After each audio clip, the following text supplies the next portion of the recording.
আপনারা জানেন যে রাকসু নির্বাচন উপলক্ষে যে পরিস্থিতি, বিশেষ করে ডাকসু এবং জাকসুর পরে আমরা যেটা দেখতে পেয়েছি যে ভোট চলাকালীন সময়ের চাইতে ভোট গণনার সময় বিশৃঙ্খলা হওয়ার আশঙ্কাটা বেশি থাকছে।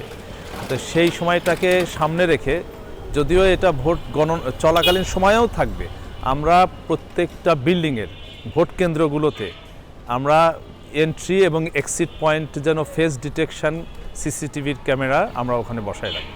প্লাস যে করিডোরগুলোতে হচ্ছে থাকবে, আমাদের ভোটের বুথ থাকবে, সেই বুথগুলোতে কে ঢুকছে কে বের হচ্ছে সেটাও যেন আমরা ক্যামেরার আওতায় থাকে, সেই ব্যবস্থা করব।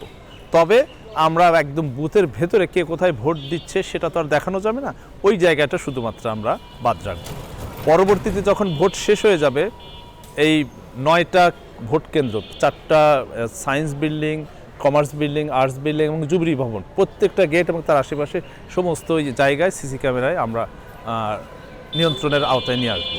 পরবর্তীতে আমাদের কাজী নজরুল ইসলাম মিলনায়তন, যেটা অডিটোরিয়াম, যেখানে কিনা হচ্ছে আমাদের ভোট গণনা হবে, আমরা চাচ্ছি যে আমরা অলরেডি তাদের সঙ্গে কথা বলেছি, যারা সাপ্লায়ার তারা এই ভোট গণনার সারা চারপাশে ক্যামেরার ব্যবস্থা করবে এবং ভোট গণনার রুমের ভেতরেও, হল রুমের ভেতরেও যে কি হচ্ছে যেন সবাই দেখতে পায়, ভেতরেও 3-4টা ক্যামেরা থাকবে, যে ঠিক আছে কেউ বসে আছে সেটাও যেন সবাই বুঝতে পারে। তাহলে ভেতরে যারা বসে থাকবে, বাহিরে যারা থাকবো, আমরা তো বুঝতে পারবো না যে ভেতরে কি হচ্ছে।